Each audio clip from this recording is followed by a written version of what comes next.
National conference के प्रमुख और जम्मू कश्मीर के पूर्व मुख्यमंत्री फारूक अब्दुल्ला ने राजौरी हमले पर प्रतिक्रिया में कहा है कि भारत पाक के बीच बातचीत नहीं हुई तो जम्मू कश्मीर का भी गाजा जैसा हाल हो सकता है। क्या वाकई?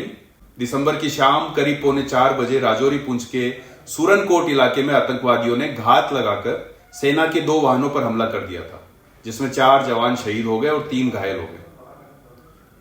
इसी घटना में 3 नागरिकों की भी जान गई है। अब्दुल्ला ने कहा कि पूर्व प्रधानमंत्री अटल बिहारी वाजपेयी कह चुके हैं कि हम हमारे दोस्त बदल सकते हैं लेकिन पड़ोसी नहीं। यदि हम अपने पड़ोसियों के साथ मित्रवत रहेंगे तो दोनों प्रगति करेंगे। अब्दुल्ला बोले, पीएम मोदी ने भी यह कहा था कि युद्ध अब कोई विकल्प नहीं है, मामले बातचीत से ही सुलझने चाहिए। अब्दुल्ला ने पूछा, डायलॉग कहां है? नवाज शरीफ पाकिस्तान के प्रधानमंत्री बनने वाले हैं और वे कह रहे हैं कि भारत से बातचीत के लिए वे तैयार हैं। भारत के बातचीत के लिए तैयार ना होने के पीछे क्या वजह है? दरअसल पिछले 2 दशक से कश्मीर के लोगों की भावनाओं पर राजनीति करने वालों, जिनमें अब्दुल्ला परिवार भी शामिल है, की कोशिश है कि दुनिया कश्मीर को दूसरे फिलिस्तीन की तरह देखे। वर्षों से यह तर्क दिया जाता रहा है कि कश्मीर फिलिस्तीन की तरह ही एक कब्जे वाला क्षेत्र है। कश्मीर और फिलिस्तीन दोनों को कई लोग आत्मनिर्णय के अधिकार की लड़ाई लड़ने वाले क्षेत्र के रूप में भी दिखाना चाहते हैं। कश्मीर के अलगाववादी नेता फिलिस्तीनियों के प्रति अपना समर्थन दिखाते आए हैं, नई बात नहीं है। श्रीनगर में इजराइल विरोधी कई प्रदर्शन हुए हैं। विदेशी पर्यटकों पर हमले और चर्चों में आग लगा देने जैसी वारदातें घटी हैं। 1980 में बना एक संगठन इस्लामिक स्टूडेंट लीग यानी कि ISL कई बार फिलिस्तीनियों के समर्थन में मार्च निकालता रहा है। कश्मीर और फिलिस्तीन समस्या की जड़ और दोनों की दशा दिशा लेकिन एकदम अलग है। इजराइल का निर्माण और उत्पत्ति धार्मिक राजनीतिक आंदोलन का परिणाम है। दुनिया भर से हजारों यहूदियों को मध्य पूर्व में यहां लाकर बसाया गया। यहूदी पहचान के केंद्र के रूप में इजराइल का पुनर्निर्माण किया गया।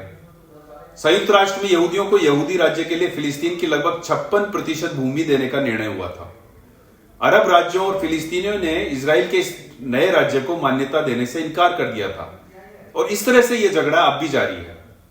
इजराइल ने लगातार युद्ध कर गाजा पट्टी, वेस्ट बैंक, सिनाई प्रायद्वीप और गोलान हाइट्स पर नियंत्रण किया है।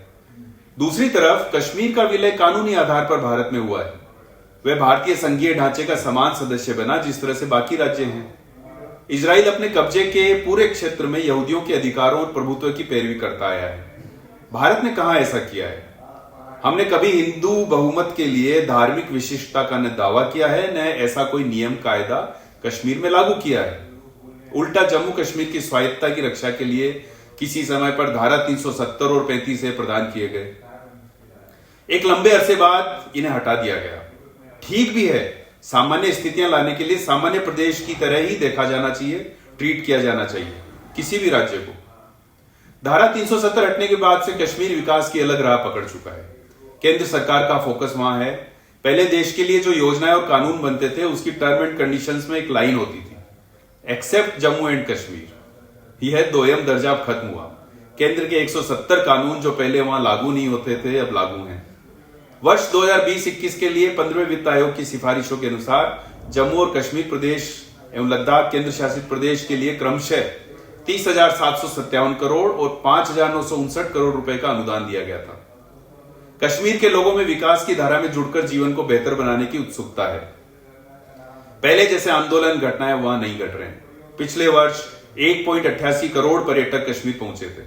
इस साल के पहले 6 माह में ही 1.27 करोड़ का आंकड़ा पार हो गया। खैर, इस पूरे विकास क्रम में किसे पड़ी है कि पाकिस्तान से रिश्ते कैसे हैं? अच्छे होने चाहिए, पड़ोसी है, बदला नहीं जा सकता। सही कह रहे हैं अब्दुल्ला, लेकिन क्या पाकिस्तान ने बात करने जैसी कोई गुंजाइश छोड़ी है? नवाज शरीफ बार बार कह तो रहे हैं कि भारत से आगे बढ़कर बात करनी चाहिए और करेंगे, लेकिन दूसरी तरफ ताजा रिपोर्ट यह है कि पीओके में 18 ट्रेनिंग कैंप और 37 लॉन्च पैड एक्टिव हैं। 200 आतंकी भारत की सीमा में घुसपैठ करने की फिराक में है। पाकिस्तानी सेना इन्हें जंगलों में ट्रेनिंग दे रही है। पाकिस्तान से बात करनी चाहिए या उसे इन हिंसक हमलों का जवाब देना चाहिए? पाकिस्तान की गरज है कि वह भारत से बात करे, बात करने से पहले आतंकवाद बंद करे। उसे गरज इसलिए है क्योंकि वह तबाही के कगार पर खड़ा है। समृद्धि और विकास के पथ पर अग्रसर दुनिया की बड़ी ताकत उसके पड़ोस में है, भारत। वह दहशतगर्दी बंद कर भारत से बात करे, मदद मांगे तो उसकी किस्मत पलट सकती है। फारूक अब्दुल्ला पाकिस्तान में अपने संपर्कों के जरिए यही सलाह वहां के हुक्मरानों को दे तो शुरुआत भी हो सकती है। धन्यवाद।